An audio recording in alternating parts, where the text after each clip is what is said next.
السلام علیکم ورحمۃ اللہ وبرکاتہ۔ وعلیکم السلام۔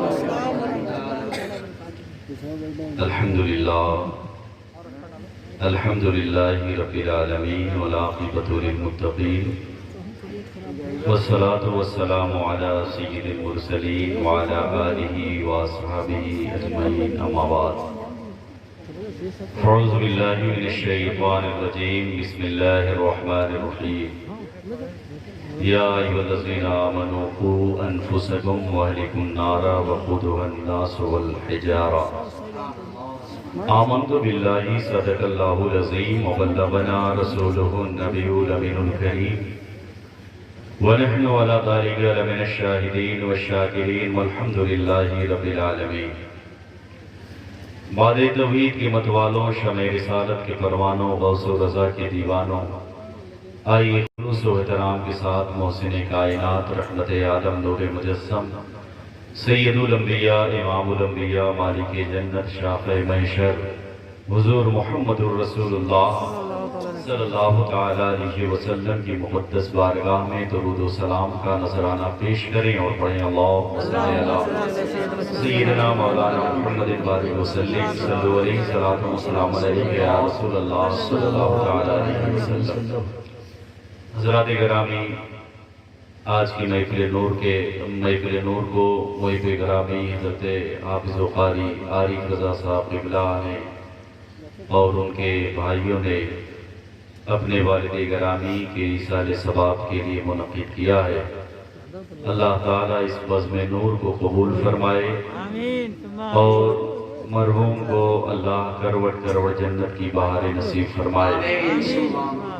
ممبر نور پہ ہماری جماعت کے موقر علماء کرام تشریف فرما ہے اور جتنے لوگ اس اسٹیج پہ تشریف فرما ہے اتنے ہی لوگ قیام گاہ میں آرام بھی کر رہے ہیں۔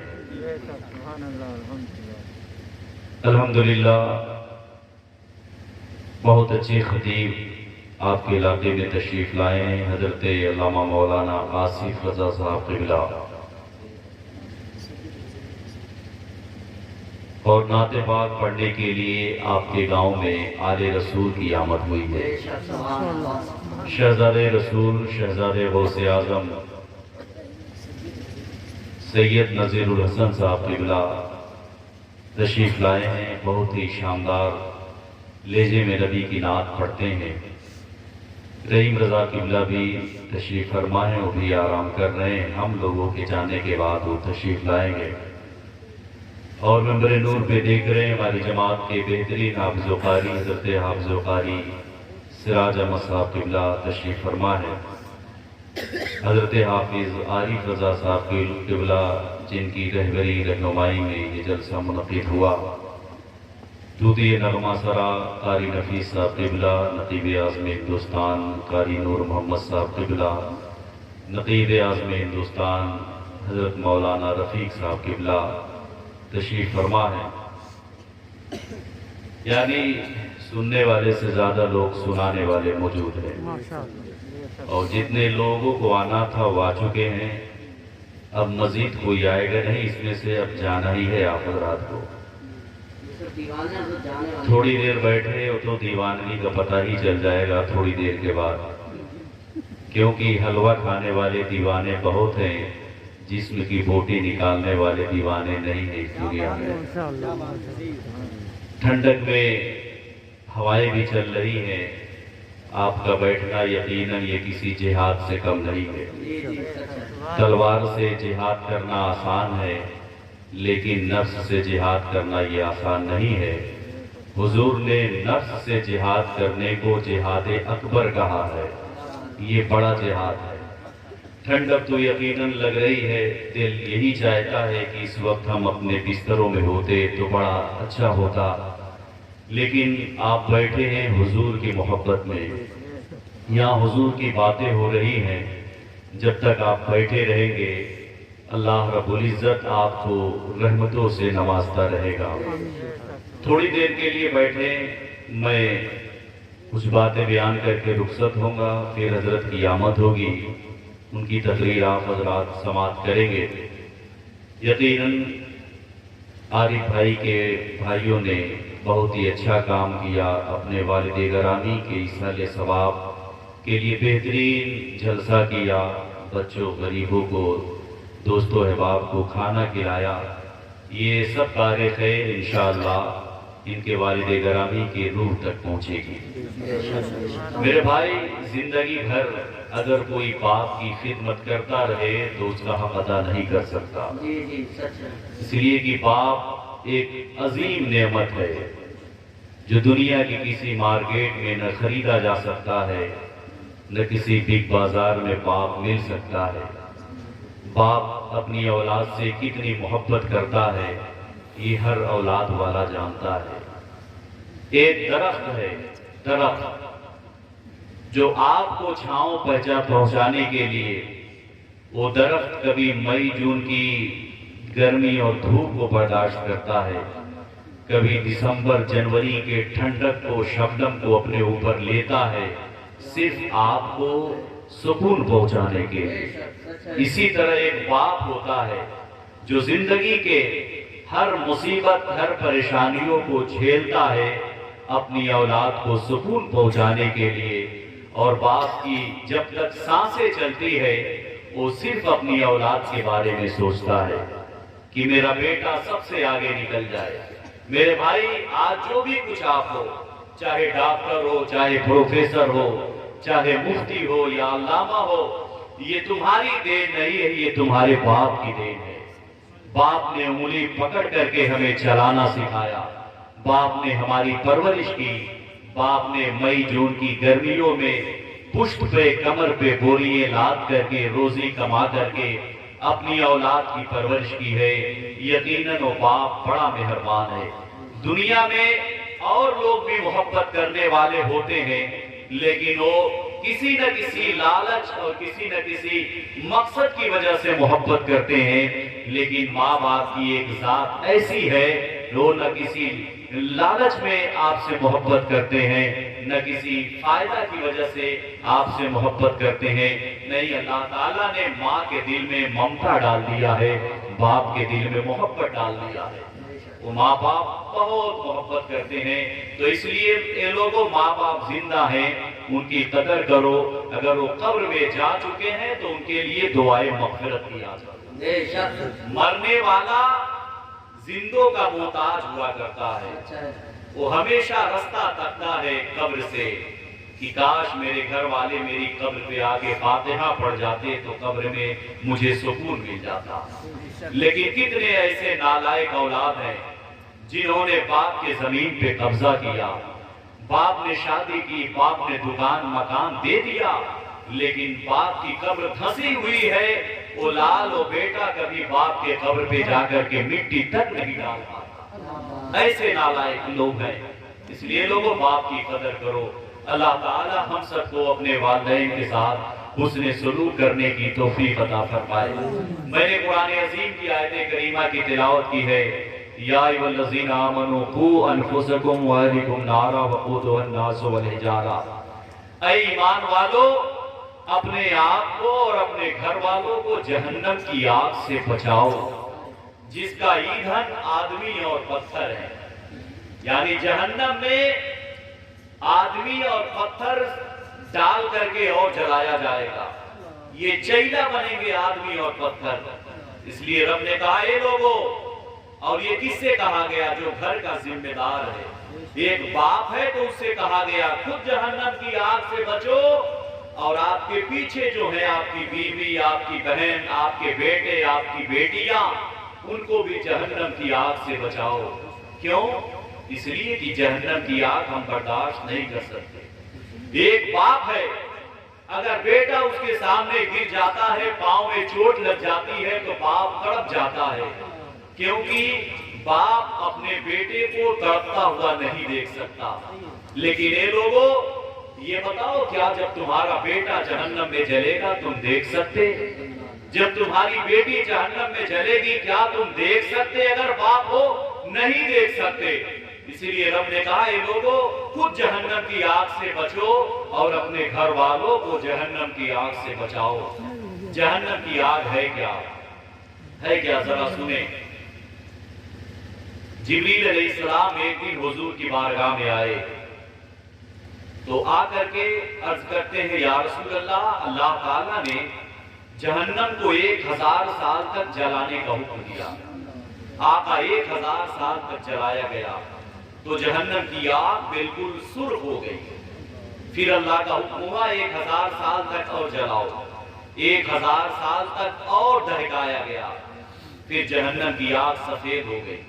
پھر اللہ کا حکم ہوا جبریل 1000 سال تک جہنم کی آگ کو اور جلاؤ، اور جلایا گیا۔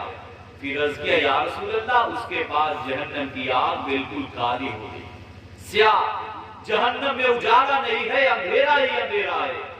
اور پھر اتنا کہنے کے بعد حضرت جبریل عرض کرتے ہیں یا رسول اللہ، اگر جہنم کو سوئی کے ناکے کے برابر کھول دیا جائے تو اس کی گرمی سے پوری دنیا کے لوگ مر جائیں گے۔ اور پھر قسم کھا کے کہتے ہیں یا رسول اللہ، قسم ہے اس رب کعبہ کی جس نے آپ کو حق کے ساتھ بھیجا ہے، اگر جہنم کا داروغہ دنیا والوں پر ظاہر کر دیا جائے تو اس کی بدصورتی اور اس کی بدبو سے ساری دنیا کے لوگ مر جائیں۔ اور پھر کہا یا رسول اللہ، اگر جہنم کی زنجیر کی ایک کڑی نکال کر کسی پہاڑ پہ رکھ دیا جائے تو پہاڑ پگھل جائے۔ اتنا کہنے کے بعد سید الملائکہ جبریل امین رونے لگے۔ آقا نے فرمایا جبریل کیوں رو رہے ہو؟ تمہارا مقام تو اللہ کے نزدیک بہت بڑا ہے۔ جبریل علیہ السلام اور رونے لگے، رو کے کہتے ہیں یا رسول اللہ، کیا پتا اللہ کے علم میں میرا مقام کیا ہے، کہیں ایسا نہ ہو کہ میں ابلیس کی طرح آزمائش میں نہ ڈال دیا جاؤں۔ وہ بھی تو فرشتوں کو جھولا جھلاتا تھا، فرشتوں کا استاد تھا، کہیں ہاروت اور ماروت کی طرح میں بھی آزمائش میں نہ ڈال دیا جاؤں۔ یا رسول اللہ، میں زیادہ رونے کا حقدار ہوں۔ جبریل نے جب اتنا کہا میرے آقا علیہ الصلوۃ والسلام بھی رونے لگے۔ جبریل علیہ السلام، حضور علیہ السلام دونوں رونے لگے۔ اللہ تعالیٰ نے حکم دیا اور فرمایا اے جبریل اور اے محمد، آپ فکر نہ کرو، اللہ تعالیٰ نے تم دونوں کو گناہوں سے محفوظ کر لیا ہے، گناہوں سے محفوظ کر لیا ہے۔ اس کے بعد جبریل علیہ السلام پرواز کر گئے سدرہ پہ۔ پھر آقا علیہ السلام باہر نکلے، دیکھا کہ چند نوجوان ٹھٹھا مار کے ہنس رہے تھے۔ حضور نے فرمایا وہ نوجوانوں اپنی مجلسوں میں ہنسا نہ کرو، اس لیے کہ جہنم تمہارے پیچھے لگی ہوئی ہے، اور جو میں جانتا ہوں اگر تم جان جاؤ تو تم زیادہ رو اور کبھی کبھار ہنسو۔ یہ آقا علیہ السلام نے تعلیم دی۔ یہ لوگوں آج ہم کتنا ان تعلیموں پہ عمل کر رہے ہیں؟ کیا کوئی جہنم کی آگ کو برداشت کر سکتا ہے؟ نہیں برداشت کر سکتا ہے۔ اس لیے رب نے حکم دیا اے لوگوں، جہنم کی آگ سے بچو اور اپنے گھر والوں کو بچاؤ۔ آج ہم کتنا اپنے گھر والوں کو بچا رہے ہیں؟ آج ہم نے اپنی اولادوں کو کتنی تربیتیں دی؟ آج ہم کتنا بچوں کو سکھاتے ہیں کہ نماز پڑھو، اللہ سے ڈرو؟ اے لوگوں، دنیا میں اگر اپنی اولاد کو آپ نے دنیاوی تعلیم دے دیا، ڈاکٹر بنا دیا، زمین دے دیا، نوکری دلا دی، شادی کر دی، اگر دین نہیں دیا تو کچھ بھی نہیں دیا۔ کچھ بھی نہیں دیا۔ اپنی اولادوں کو دین دو، خدا کی قسم۔ آج ہم دنیا سنوارنے کے لیے زمین خریدتے ہیں، مکان بناتے ہیں، محل تعمیر کرتے ہیں چند روزہ رہنے کے لیے، لیکن اس قبر کے بارے میں ہم کبھی نہیں سوچتے۔ یہ لوگوں اپنی اولادوں کو تربیت دو، صحیح راہ کی تربیت دو، انہیں نماز پڑھنے کا ڈھنگ سکھاؤ۔ شریعت نے کہا کہ بچے 7 سال کے ہو جائیں تو نماز پڑھنے کے لیے کہا جائے، 10 سال کے ہو جائیں تو مار کر کے نماز پڑھایا جائے۔ آج کون تعلیم کرتا ہے؟ اور یاد رکھو کل قیامت کے دن سب سے جو ذمہ دار ہے اس کے ماتحتوں کے باروں میں ذمہ دار سے پوچھا جائے گا۔ بتاؤ تو نے کتنی اپنی اولادوں کو تربیت دی، کتنا دین سکھایا؟ آقا فرماتے ہیں کل قیامت کے دن ایک عورت 4 مردوں کو جہنم میں لے کر جائے گی۔ کل قیامت کے دن ایک عورت لائی جائے گی، اعمال تولے جائیں گے، گناہ ہی گناہ نکلے گا۔ اللہ حکم دے گا فرشتوں اسے پکڑو اور جہنم میں لے جاؤ۔ فرشتے لے کے چلیں گے، تھوڑی دور چلے گی پھر رک جائے گی، کہے گی پروردگار مجھ کو جہنم میں ڈالنے سے پہلے میرے باپ کو بلا دیا جائے گا۔ اس کا باپ بلایا جائے گا، وہ کہے گی میرے پروردگار یہ میرا باپ ہے، میں اس کی تربیت میں تھی لیکن کبھی بھی اس نے میری صحیح تربیت نہ کی۔ میں نمازیں نہیں پڑھتی تھی لیکن میرا باپ کبھی نہیں کہتا تھا بیٹی نماز پڑھ نہیں تو ماروں گا۔ میں قرآن نہیں پڑھتی تھی لیکن میرے باپ نے کبھی تھپڑ مار کے نہیں کہا کہ نماز پڑھ بیٹی قرآن پڑھ۔ پروردگار اگر یہ میرا باپ صحیح تربیت کیا ہوتا تو آج میں جہنم میں نہ جاتی، صحیح تربیت کیا ہوتا تو میں نمازی ہوتی، قرآن پڑھنے والی ہوتی۔ میرے جہنم میں جانے کا ذریعہ میرا باپ بھی، پروردگار میرے ساتھ ساتھ میرے باپ کو بھی جہنم میں ڈال دے۔ اللہ حکم دے گا فرشتوں اس عورت کو بھی پکڑو، اس کے باپ کو بھی پکڑو، جہنم میں لے جا کر ڈال دو۔ فرشتے لے کے چلیں گے، پھر رک جائے گی، کہے گی پروردگار مجھ کو جہنم میں ڈالنے سے پہلے میرے بھائی کو بلا دیا جائے۔ اس کا بھائی بلایا جائے گا، کہے گی پروردگار یہ میرا بھائی ہے، میں شادی بیاہ میں چست لباس پہن کر بے پردہ گھروں سے نکلتی تھی لیکن میرا بھائی کبھی نہیں ڈانٹتا تھا، میری بہن بے پردہ نہ نکلا کر یہ حرام ہے، یہ میرا بھائی ہے، میں 8 بجے تک سوئی رہتی تھی لیکن میرا بھائی کبھی نہیں مارتا، کبھی نہیں ڈانٹتا، کبھی نہیں کہتا بہن نماز پڑھ لیا کر اٹھ کر کے، بہن قرآن کی تلاوت کر لیا کر۔ پروردگار یہ میرا بھائی اگر میری صحیح تربیت کیا ہوتا تو آج میں جہنم میں نہ جاتی، میرے جہنم میں جانے کا ذریعہ میرا بھائی بھی ہے، میرے مالک میرے ساتھ ساتھ میرے بھائی کو بھی جہنم میں ڈال دیا جائے۔ اللہ حکم دے گا فرشتوں اس کے باپ کو بھی پکڑو، اس کے بھائی کو بھی پکڑو، اس عورت کو بھی پکڑو اور لے جاؤ جہنم میں ڈال دو۔ فرشتے لے کے چلیں گے، پھر رک جائے گا، کہے گی پروردگار مجھ کو جہنم میں ڈالنے سے پہلے میرے شوہر کو بلا دیا جائے۔ شوہر ہو تو غور سے سنو، اس کا شوہر بلایا جائے گا، کہے گی پروردگار یہ میرا شوہر ہے، میں اس کے ماتحت تھی، اس کے پاس تو ایک ایسی دھمکی تھی طلاق کی، وہ جو کام چاہتا طلاق کی دھمکی دے کر کے کام مجھ سے کروا لیتا۔ اگر میں میکے جانا چاہتی اپنے بھائی بہن سے ملنے کے لیے تو کہتا نہ جانا ورنہ طلاق دے دوں گا۔ مولا میں ڈر جایا کرتی تھی، میکے نہیں جایا کرتی تھی۔ اس نے نہیں کچھ دیا تو دین نہیں دیا، اس نے کبھی بھی نہیں کہا میری بیوی نماز پڑھ نہیں تو میں تجھے طلاق دے دوں گا، میری بیوی نماز پڑھ نہیں تو میں تجھے گھر سے نکال دوں گا۔ پروردگار یہ تو اپنے دوستوں کو بلا کر گھروں میں چائے بنوا کر کے مجھ سے منگواتا تھا اور چائے پلواتا تھا اور اپنے دوستوں سے کہتا تھا بتا تیری بھابھی کیسی لگ رہی ہے۔ پروردگار میں شادی میں بے پردہ جایا کرتی تھی لیکن یہ میرا شوہر کبھی نہیں ڈانٹتا کہ پردے کے اندر ہو کر کے چلا کر۔ میرے رب اگر میرا شوہر میری صحیح تربیت کیا ہوتا تو میں جہنم میں نہ جاتی، میرے جہنم میں جانے کا ذریعہ میرا شوہر، میرے ساتھ ساتھ میرے شوہر کو بھی جہنم میں ڈال دیا جائے۔ اب اللہ حکم دے گا پروردگار حکم دے گا فرشتوں اس عورت کو بھی پکڑو، اس کے باپ کو، اس کے بھائی کو، اس کے شوہر کو پکڑو اور جہنم میں لے جا کر ڈال دو۔ فرشتے سب کو پکڑیں گے اور پکڑ کر لے جا کر کے جہنم میں ڈال دیں گے۔ بتاؤ کوئی باپ بچ پائے گا؟ کوئی بھائی بچ پائے گا؟ کوئی شوہر بچ پائے گا؟ یہ بھائی اپنی بہنوں کی کیا تربیت کرے گا؟ یہ تو خود 2 بجے رات تک موبائل پہ فیس بک واٹس ایپ چلاتا ہے، یا کیا دوسرے کی بہن بیٹیوں کی عزتوں کی حفاظت کرے گا؟ یہ تو راستے کے نکڑ اور پل پہ بیٹھ کر کے غیر محرموں کو دیکھتا رہتا ہے۔ یہ کیا اپنے بہن کی تربیت کرے گا؟ یہ تو خود ہی بے تربیت ہو گیا ہے، یہ تو خود ہی راستے اور چوراہوں پہ بیٹھنے والا ہے۔ یہ کب کسی کی بہن بیٹی کو بہن بیٹی سمجھا؟ یہ شوہر یہ کیا تربیت کرے گا؟ یہ تو گیم اور پبجی میں مبتلا ہے، یہ تو موبائل میں گیم کھیلتا ہے، سوتا ہے تو موبائل دیکھ کر کے سوتا ہے، اٹھتا ہے تو موبائل دیکھ کر کے اٹھتا ہے۔ یہ کیا اپنی بیویوں کی پرورش اور تربیت کرے گا؟ یہ کیا اپنے بچوں کو نماز پڑھنا سکھائے گا؟ اس لیے کہ باپ تو خود ہی غلط راستے پہ چل رہا ہے۔ اب ہم روئیں گے نہیں تو کیا؟ ہمارے گھر سے اب کوئی غازی نہیں پیدا ہوگا، کوئی نمازی نہیں پیدا ہوگا، اس لیے کہ ہم اس لائق نہیں ہے کہ ہمارے گھر میں دیندار بچہ پیدا ہو۔ ہم غلط راستے پہ ہیں تو ہمارے گھروں میں ناچنے والے اور کودنے والے چور اور ڈاکو پیدا ہوتے ہیں، لیکن خدا کی قسم جب غوث اعظم رضی اللہ تعالی عنہا کی ماں ام الفضل ہوگی تو یقیناً غوث